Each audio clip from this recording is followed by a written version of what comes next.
Hello. Welcome to the Halo Combat Evolve walkthrough on Legendary difficulty for NextGenWalkthroughs.com. I'm SwordOfFormsExtreme.com, and this is the 7th level of Halo, the Library, Part 1.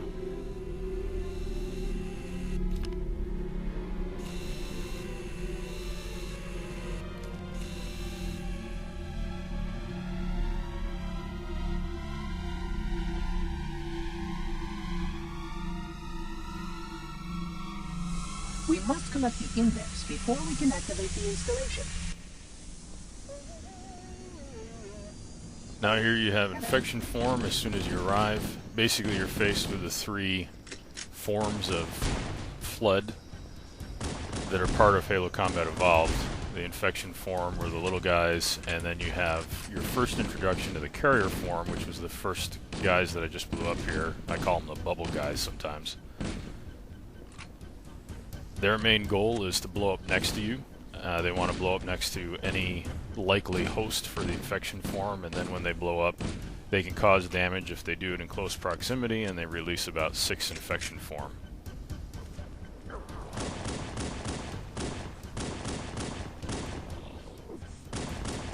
Now, one of my goals here is not to blow up a carrier form that's going to remove some weapons that I want. So I try and take out all the combat forms first, and then wait for the carrier forms to get far enough away that they're not going to blow my weapons away. Because usually you'll get a shotgun here, and you want that if you can get it. The shotgun is your best primary weapon to get through this level. And there's not always a lot of them on Legendary, so you don't want to blow them away.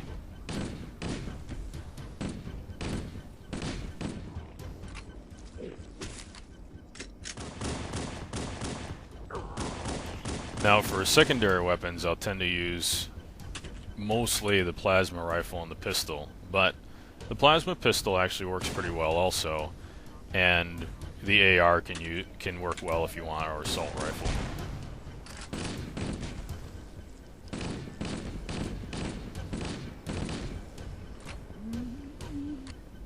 That's a good idea.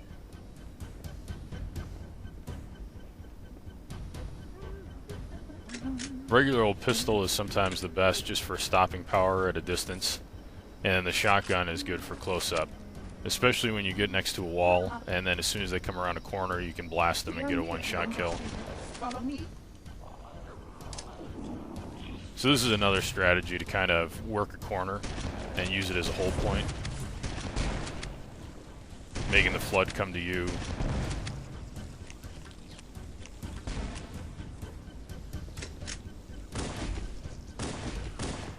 Now the infection form can't take you down very quickly, but if there's enough of them, then it can be a problem. And then if your shield gets knocked down and then you only have one that hits you, it can take away a lot of life or kill you completely.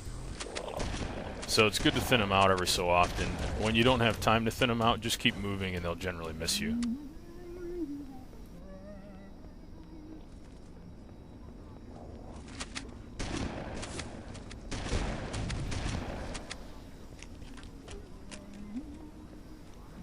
Now this level's pretty dark, but it will look a lot better when you're playing on higher resolution, bigger screen. You'll be able to see quite a bit better.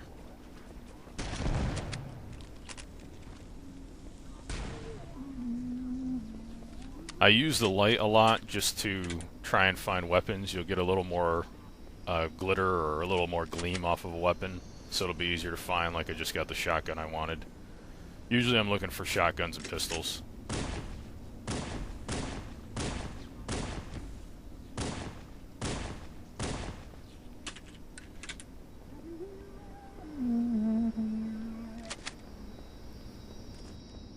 The energy field of Roberts contains the index. We must get up there. I would say more than any other level, making sure that you've checked around for weapons is important more on this level than any other one.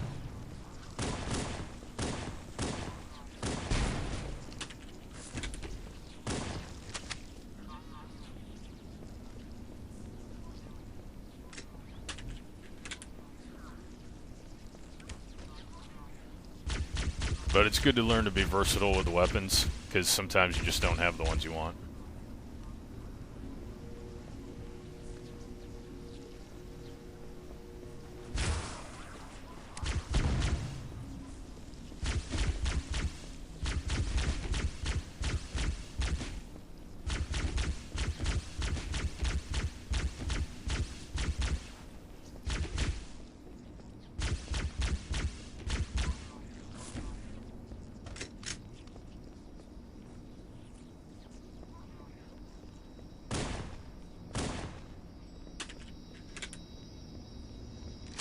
Now you always have a combat form that jumps down here, so you can get him on the way down and take him out with one shot usually. There's a few waiting on the side, so you can thin them out a little bit with a grenade.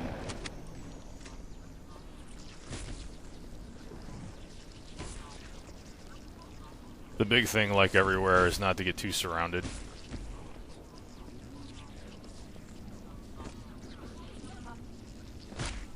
Now gunfire is going to draw the combat form, but melee does not, and either does grenades.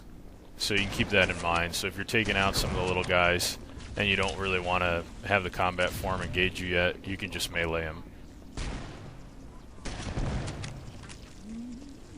And if you want to take out some combat form but not give away your position, you can use a grenade.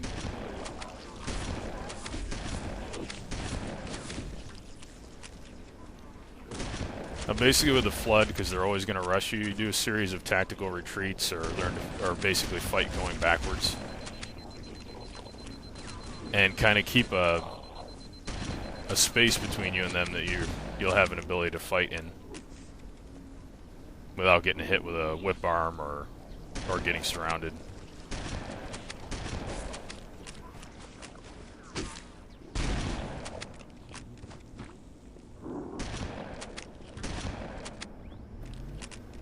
The carrier form can also be used basically as enemy grenades. You can blow them up next to other enemies and then they'll blow them up for you. So that works out pretty nice. You kind of have to balance it with not blowing away the weapons that you want.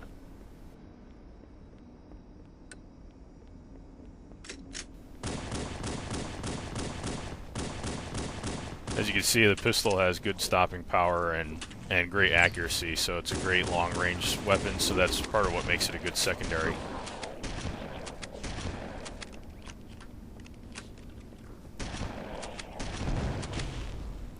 See, that's not what I wanted, because there was likely a shotgun there. And that carrier form probably blew it away. Now I'll take out the back one, and then it'll blow the other ones forward. You can kind of direct where they go that way. If I take out the one in the front, there was the shotgun. If I take the one out in the front, it'll blow the other one back, probably somewhere where I don't want them to be. So you kind of got to plan your shots a little bit. The security doors have sealed automatically. I will go access the override to open them.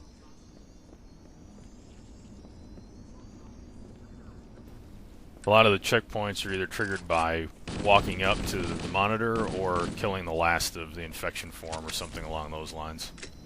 Please follow closely. This portal is the first of 10.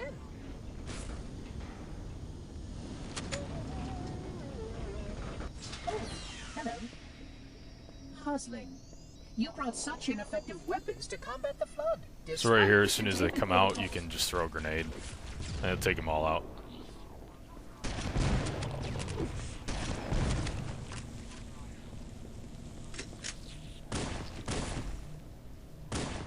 So it's best to finish off all the infection form here, otherwise the next wave of enemies will trigger late and you're more likely to get surrounded. A big strategy for getting through this level is to advance until you either hear enemies or see them on your radar, and then to retreat until you're behind where they're coming out. Then hold next to a wall near a corner, and you can take them out from there. This is a big strategy for getting through this level and dealing with the Flood in general.